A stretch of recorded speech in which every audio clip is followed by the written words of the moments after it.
What's up, guys? Sub-Zero here, back for another VOD review. Today, we got another game from APAC Tacticians Trials, but a player that I haven't VOD reviewed in a while, maybe ever. This is Binteum. Binteum, I would say, is maybe the best player in Korea. I can't really think of another player who has his level of accomplishments in Korea. Let me pull over his Liquipedia here real quick, and you can see this guy's been to multiple world championships: 9th at Dragonlance, 4th at Monsters Attack, 7th at Tactician's Crown for Inkborn Fables. Like a lot of worlds he's been to. Also 2nd at the APAC Golden Spatula, doing really well at these other tournaments in Korea. 2nd at Esports World Cup, like first winning both of these. I'm not actually sure what these are. These Magic and Mayhem Soup TFT series.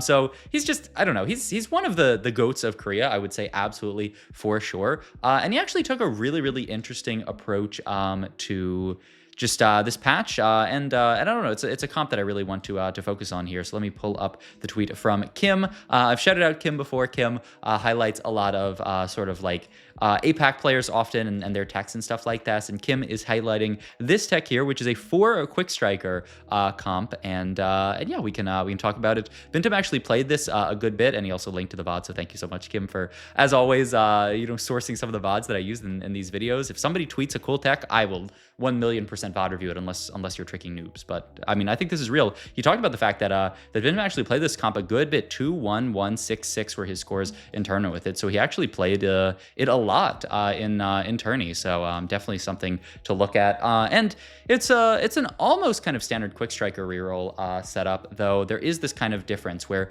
normally you're playing around 4 Sentinels, but there's a reason why we're actually not going to play 4 Sentinels this game, and we will see the second that we pick up our first augment here. So yeah, let's get through this minion round. We held on to an enforcer board, which, just one of the best openers to hold on to. And we will say, for reroll, I think a lot of people say Starry Night is one of the best augments usually that you can take, but this comp doesn't actually play that nice with Starry Night. You're looking for potentially Twisted Fate 3-star as well. You're looking for 2 and 3 cost. Starry Night really good with obviously looking for 1 and 2 cost, because you can find 1 and 2 cost 2-star. So Starry Night, not really the best pick here in this spot, even though this augment, statistically very good. We also have some other fantastic options. Tower Defense, great to just get a random +1. A lot of people really high on the Shimmer Scale augment. So a lot of great options here, but Binteum, not really interested in any of those. Rerolls this into the Win Streaking Components augment that we're not really that interested in here. And just doing a really quick scout of the lobby just to get a sense for, okay, can I force some reroll here? And then we reroll into the augment that we want to talk about today. This augment is too much value. So here, let me pull over Dish Soap's tier list here so I can read it to you guys. Too much value. Gain 1 reroll for every 2 unique 2-cost champions fill last combat. Gain 4 2-cost units. And what's even interesting about just taking a peek at, this is Dish Soap's augment tier list. He's got in C tier, the lowest possible tier, the same tier as stuff like Forward Thinking, as Tomb Raider, as Spirit Link. A lot of augments that you would basically never take, but too much value in this spot is exactly what Binteum needs. So he's going to grab it. He actually only has 3 seconds left. So yeah, he actually tries to get in all the 2 costs. He tries to get in 4 2 costs, and he actually misses, which is hilarious here. Just doesn't have the time to get in all the 2 costs, which is actually so tragic because he's going to lose a reroll because of this. But the second we pick this up, he is going to start team plannering out. He's going to team planner. Ooh, whoa, that's an interesting...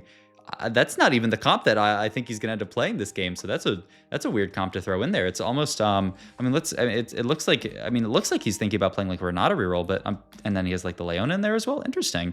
We'll still play this board for now. So it looks like in Binteum's idea, there are kind of 2 different lines that you can take with this comp. You can play around, obviously that visionary setup, or you can do this kind of setup where, eventually, potentially we'll play quick strikers. Who's to say? He's going to make the gargoyle here as just a solid early slam as well. Wow, this is just kind of crazy because, yeah, gargoyle onto a 2-star rel, so nice.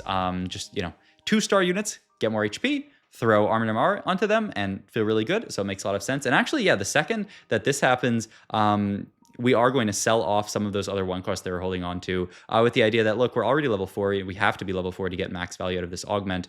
So we can't really play around it. Also, he's doing, man, this guy is a scouting machine. So let's actually look at some of the scouting he's doing, because I saw someone else with Starry Night. This also might be part of the reason why maybe he doesn't end up playing this Renata reroll line. We'll see. But yeah, no, this guy's Starry Night definitely looks like I'm not actually sure what this is. I'm not actually sure what SCSC wants to play in this spot. I'll be real with you guys. I was thinking Camille, but like, are you really just gonna reroll just Camille with Starry Night? That sounds horrible. This guy already has obviously like an itemized Nocturne, but with IE Hodge Last Whisper, it really looks like he's just playing this as, you know, strongest board and just trying to win, especially also holding onto these Enforcers on bench. You can see really looks like just an idea of playing an Enforcers game using Nocturne as an item holder, so we don't have to really worry about Nocturne being taken out of the pool. And there's also a guy who has the Sterox Augment plus Urgot, so, you know, perhaps that guy's gonna play Urgot reroll, take a lot of Urgots out of the pool, and that'll also like help us a lot in this, you know, spot, make it a lot easier for us to hit our 2 costs that we're looking for. So this augment, I can see why Dishso put it in C tier, especially last patch when it only gave 2 costs, because a lot of people compare this augment to Trade Sector, which is not a very good augment these days. Also, first item off carousel, the Akali with glove, perhaps? I'm not actually sure. What do you even want in this comp? Tier. Wow. I mean, I think if he's still thinking about playing Renata reroll, then that makes a lot of sense. But I don't know. We'll see when he even thinks about getting into this other idea. I'm not sure. But yeah, so prior to this patch, this one only gave 2 costs. Two costs. And to really get this online, for this to be better than a Trade Sector, you need 4 2 costs on your board. And usually with just getting 2 costs from your augment, especially on 2-1, you're not going to have the other 2. So it's really hard for you to kind of get this up and running. Also, wow, static shift slam here. I think, you know, definitely trying to just, I'm actually surprised by this slam here with the idea that like, we're already on a loss streak. Like, what does static shift do for us here? I think that's actually just a straight up mistake from Binteum. I mean, he thought that perhaps Shiv would allow him to kill an extra unit, but Shiv Slam did literally nothing there except to reduce some of our options. And yeah, okay, so this is the moment when he's going to say, you know what? This is the version of the comp that I am playing. It almost looks like he's building this on the fly here, which is hilarious. But I mean, this is a really, really cool version of the comp. So the idea about this comp, we can talk about it, is that, you know, normally you can play this, and he's actually got 3 Sentinel in right now, which I think he's gonna end up, I don't know, maybe we'll play 3 the whole game, I don't know. But the normal idea is you can play 4 Sentinel. It fits really, really nicely. You can fit a Loris onto the board. You easily fit Irelia plus Ilaoi plus Loris would be in this slot, and then, you know, you can fit Rel as an extra unit. I'm trying to think of if there's another really easy one to fit, but, you know, you can fit a 4th one pretty easily. And that plays obviously really nicely for Quick Striker. Yeah, it is Rel just because you get Conquer with Mbessa here, so yeah, it's basically always those 4. And then you get obviously Enforcer with Twisted Fate. You get the Conquer with Rel like we were talking about. You also get Rebel in with these guys, plus the Akali. Like, it all fits together like really, really nicely. Now this is actually a different version of the board where we're kind of replacing some of these units, some of the Sentinels with Bruisers. We play the Set plus the Steb. The idea being this is our 4th 2 cost on this board. We can keep 4 2 costs on our board the entire game and get 2 rerolls per round. And if you think about, you know, Trade Sector is probably statistically, and this is completely, don't take this as fact whatsoever, but I'm going to say Trade Sector probably averages like a 4.7 as far as augments go. Maybe, comment down below what you think Trade Sector average is based on just vibes, essentially. But it's an augment that's not very good, is the moral of the story there. It's an augment that you're not that excited to play around. But double a Trade Sector, 2 rerolls every round. I mean, if Trade Sector averages a 4.7, then double Trade Sector must average like a 4.3 or something like that, 4.4, something much better than that. Once again, these are completely scientifically derived stats by just making them up in my head, whatever I think are. I can actually figure out augment stats much better than other people. I just think of augment stats and decide what they are. But yeah, we're gonna roll down here. We're gonna look for most of the board. Actually, we got 6 refreshes left, so I'm a bit surprised that we're not gonna roll deeper here. We did pick up the Akali 2, which is nice here, and we can throw the Static Shiv over to the Zeri for now. And also we're just trying to figure out what items are here. I was thinking the Hodge, but I'm really curious to see what the item priority is here, so we'll see. But yeah, I mean, this augment, so much better with the fact that you are getting all these refreshes and 4 units, 4 2 costs you can fit on this board, 2 refreshes every single round. That is not bad at all for a gold augment. All right, next augment here, Dumbify. I mean, you have to take Portable Forge, right? I mean, it has the odds of hitting you a range extender, which is oh so gross here. So we will pick that up, which I mean, obviously is a bit high roll for this spot. I can't say that it's not gross to pick up the RFC. I will say the round before this, Binteum did play this comp as well. I don't know if he did get a range extender or not because I didn't watch the entire game all the way through. But this comp does obviously flourish with a range extender. But I think I think. And, you know, maybe I'll have the link to this VOD in the description. So if you want to be, if you want to get a gold star for TFT learning, go into the VOD and check out the game before this. This is the last game of the day. So this would be the penultimate game, the second last that you'd want to check out. You could see, you know, potentially if he did end up playing this comp, even without range extender. But I really did want to talk about this really cool too much value tech because, you know, the fake stats, which are you know, tier lists. I'm actually curious. Let me see what the meta TFT tier list says, because I'm actually curious if there is yeah, wow, this is actually just a complete difference in opinion here between Spencer and Dish Soap here, because yeah, the meta TFT tier list says S tier for too much value. So maybe something that the meta TFT tier list is picking up on that that maybe Dish Soap's tier list is not. Because yeah, I definitely think it certainly seems like this augment, especially watching, you know, how many free refreshes we got this game, it seems a lot closer to S tier than the other one. Sword or glove here, I think both are necessary pickups. I was actually thinking about the glove here, because you want IE as your last item onto this Nocturne here, certainly. It's just you want maximum damage onto this guy. And I thought it was going to be the glove pickup, because we've already been dropped a glove this game, right? We haven't seen a single sword yet. And so we're more likely to actually get dropped a sword for minions than, you know, a glove. I guess the idea though is that sword can be, it can be IE, but it could also be, you know, a death blade, a giant slayer. It can be a lot of stuff. So Binteum here just being flex about his itemization and saying, you know what, yeah, like maybe I won't hit, you know, exactly what I want, but you know, I'll get something good enough. I'll get a damage item onto Nocturne, which is what I need.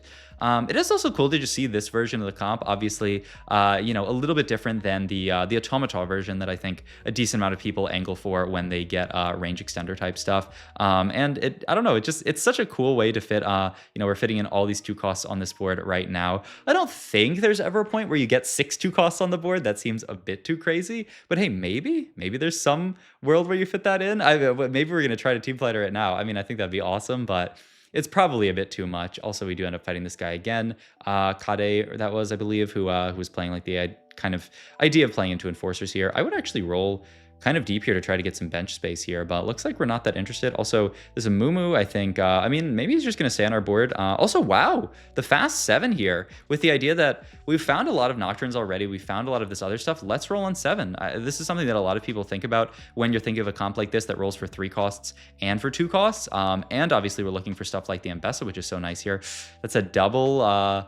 Ooh, yeah, we can't really sell that, can we? Maybe we just do it like this? Yeah, I think this makes a lot of sense here. We just need to hold out Akali. Yeah, we spent so long figuring that out, we actually ended up skipping on the Alawi, which I think you do eventually probably want onto this board, but I guess we'll see. I mean, we, yeah, maybe we can't fit it yet on this this current setup here, because we're playing 4 plus the Blitzcrank plus the Rel plus one more unit. Oh, the set. Right. Okay. Last augment here. Oh, I mean, health as wealth looks really good in general. I don't think the other 2 options are that good, so I'd be interested in health as wealth. If he takes Tomb Raider, I'm going to lose my mind. Okay, yeah, no Tomb Raider here, and he does end up building the Giant Slayer, and yeah, the health as wealth here. When you have melee carries like this, I think is just too good to pass up here. 1 off Akali, 2 off Nocturne here, so we're going to roll down to 40 gold, but oh, I love this. I love this, actually. The idea that we're not actually going to roll much deeper. We're going to move items over to set, obviously, much better than a 2-star Rel here, but we're not going to roll too deep.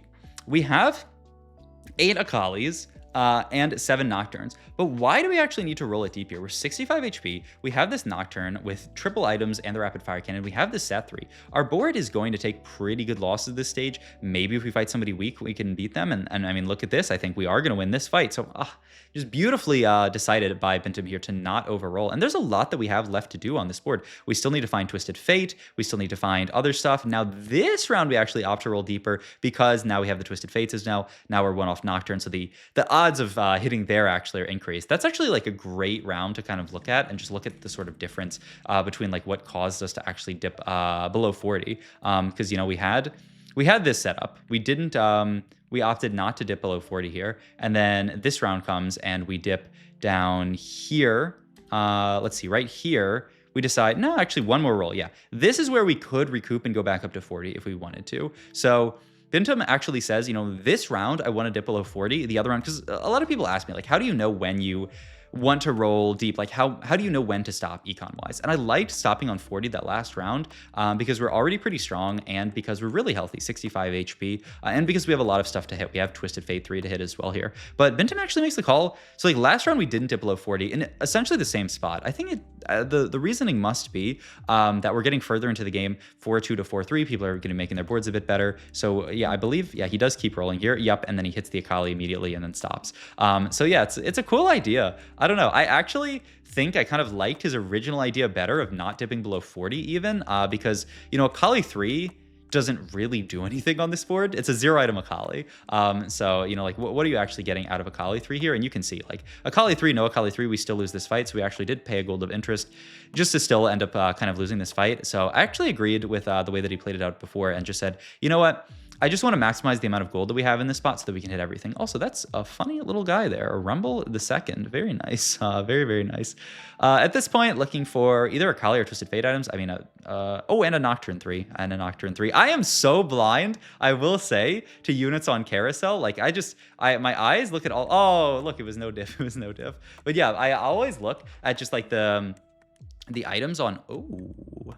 Whoa, what an idea here. I look at the items like really, really closely, and then oftentimes, because I know I got flamed in one of my VOD reviews the other day because I missed the fact that YBY1 was taking a Garen off Carousel for Garen 3, and I was like, why is he taking Gargoyle? He's trolling, and people are like, because he's taking a Garen 3.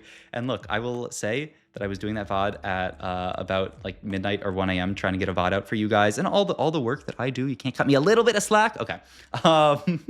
Let's look at Anomaly here. 20% is the only number in this one. I mean, let's do a quick translate on it. Please, okay, I was gonna say, don't hover over it for a long time, roll past it and make me translate an augment that you're not taking. Let's see what this is, 20%. Oh, Dragon Soul, wait, what? Yeah, this is Dragon Soul ranged Nocturne. It makes a lot of sense, right? Nocturne really wants to just blow up his targets really, really quickly, front to back, just boom, boom, boom, boom, kill everybody. I mean, I kind of love it with the extra range, the Dragon Soul Nocturne. Wow, I love it, actually. This is so sick. All right, but yeah, we're gonna sit on this board, and we still have the Twisted Fate to go for. This is why I think, you know, in Kim's tweet, he was talking about like, you really want this on a setup where you have a ton of items, because I mean, look at this. We have only +1 item at this point in this game. We just got the item from Portable Forge, and we are kind of starved for items. It's gonna be like stage 6 before we have everybody itemized. The upside though is we are in Scuttle Puddle, and we're not getting that many more items now. This is just hitting gold, but once we get to the end of stage 5, we are getting that double component or double full item anvil from the crab. So that will help us get to potentially like Twisted Fate items there. So we'll see. Also another TF picked up here, and we have what looks like a death cap here. Could be even like a JG. We'll see, but I'm not 100% sure. And also, wow, this is a really deep roll down on 8s. The idea being, I'm not actually sure. I mean, I guess his thought is, yeah, we're so close to TF3. We have that the dupe that we picked up as well. So, I mean, the value of rolling there is just insanely high. All right, and gonna take the Archangels here. Gonna throw the rod onto Akali just as a rod. And yeah, the comp is basically fully online at this point. We have the Twisted Fate 3. We have Nocturne 3. We have Akali 3. We have the Set 3. And yeah, I mean, I guess we're still waiting on the Reroll 3. But I mean, the second, you know. The second tank 3-star doesn't really matter that much on this board, I would say. I mean, it's helpful, but, you know, not crazy. So yeah, I mean, I'm still actually thinking about that sword takeoff carousel that Binteum made. I mean, I think it's so smart, actually, because he ended up getting a sword, so he would have, you know, had IE had he played for it. But, I mean, one, GS, I don't actually know what the stats say, but might even be better than IE in spots like this, where we're playing into, obviously, like a giant enemy Urgot. So, like, that's one. That like maybe GS is actually better than IE in some of these fights. And 2, I just do love the flexibility that it adds, you know, taking that sword. We could have, if we hit just absolute trash here, made a Deathblade for Nocturne, you know, Deathblade, IE, GS are I think the main options there. I don't think, I mean, worst case, we could have even taken, you know, like a BT for Akali or something like that. There's so many swords that this comp can use, or even a Shojin for our Twisted Fate here. So really, really smart here. Wow, what did we actually lose to there? I want to take it. Was that 8 Sork maybe? because I'm actually surprised. I think this board is fantastic, so I'm a bit surprised that we take a loss here. It's not 8 Sork. Swain 3 for form swap. It's a 4 form swapper Swain 3 game with the double dupe augment, Patient Study. This guy is cooking. I don't know if they're gonna, I mean, they're 14 HP and they did win that fight. Maybe they do top 4. That is a crazy 4 form swapper Swain 3. No Nami 3. It's just Swain 3 carry, and that's the setup. He also hit obviously that LeBlanc on either level 7 or probably more likely level 8, which you know, pretty nice. Still looking for a Kali item here. We do have the Automata +1 as an option here, which is pretty cool. Maybe we can play for like a 4 Automata at some point, or I guess we could just cut this Malzahar off the board and yeah, get some better traits in here. Get the Steb back in. This, you know, giving us Bruiser and Enforcer onto the board. Enforcer onto TF is really, really big. So this is kind of like a Fawn in some ways. Pretty surprised actually that we threw this onto the Twisted Fate. I would think you just throw it onto the Akali. The tank stats are better onto her, and I mean, she's going to take more autos, so maybe she can proc it, but maybe his thought is with the attack speed from Twisted Fate, he can end up proccing that. Maybe. Also, oh my god, this player has to feel so just once again to look at boards here, like this player has to feel so scammed here. Their board is Rumble 2, Mordekaiser 2, Jace 2. They're at almost 440 Conquer stacks playing this Conquer board, and they actually just get stomped on level 9 by this board. So just showing you, obviously, the power of this board. I want to check out TF's damage here, actually, because he lasted pretty long here. Yeah, look at that. 8.8k more damage than the RFC Nocturne. So, you know, if everyone is like, oh, you know, RFC Nocturne is so broken, I mean, look at the Twisted Fate. He's putting out more damage as TF3. It's just such a nice way to itemize the entire board, actually, and just play a very, very cool reroll variant that, especially with this too much value augment, I think is just beautiful. All right, we're fighting this board one more time. Actually, our Nocturne just ends up getting in the backline really quickly. The set's still alive here. The CC, pretty nice potentially, though. I mean, I guess this guy's the Sterex augment, so maybe not. But hey, we win that fight. Campanella, the player who was playing that really, really cool setup, ends up going 4th. So, I mean, hey, a 4th with Swain 3, a board that probably they just threw together based on units they found on level 7 and 8. I mean, you can't be mad about it. And hey, we're going into Crab here. We got our last two items at this point that we can look at here. Really, really nice to potentially get to 3-item Akali would have to be the dream, I would imagine. Also, we banked 10 refreshes at this point. We have the Ambessa the second. Interesting. Maybe we can get somewhere. We do have Ionic Spark. No, we still have Shiv, so we don't need Ionic Spark. It's just going to be another... Is it going to be the legendary triple healing Akali here? Oh, he's going to move items to Ambessa. Oh, interesting. What's this Rod doing on Akali? That's so odd to me that we leave that Rod sitting on Akali instead of... Am I losing my mind? Why is that Rod on Akali instead of another Hodge?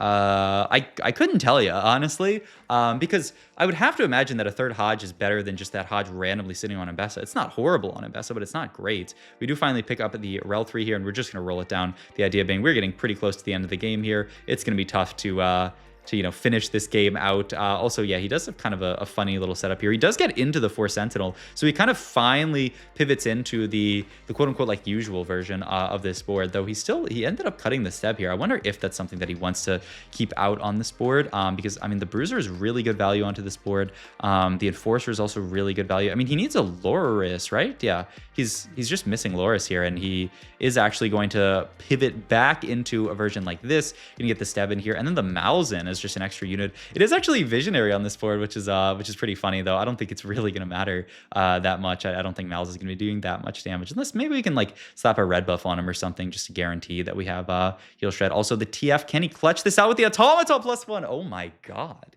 he can. That's why you Automata the TF there. Ooh, there is also a Mel there. Automata Mel is insane in these statistics.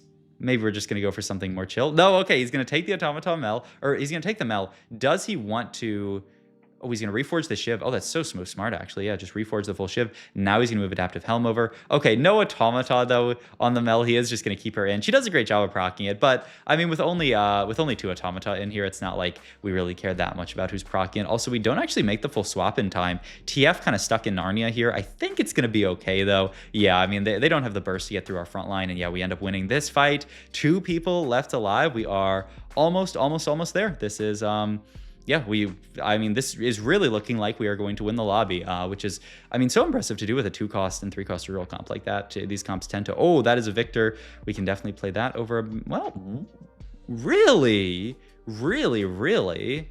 That is beyond shocking to me that he actually prefers Mel to Victor in this spot. He says the CC, the Shred, who cares about it? I would actually prefer to keep the Mel in. Huh.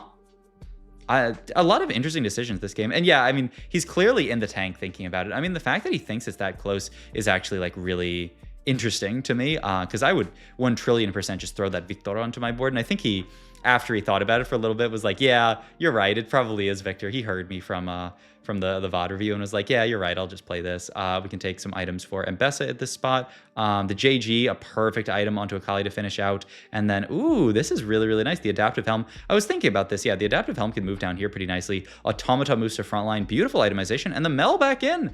Wow. And it's because of the rod. He threw the rod on her and he didn't want to leave the rod off. Surely that's what it is. This Urgot board does look really, really big. So can Nocturne and everybody else finish off this board?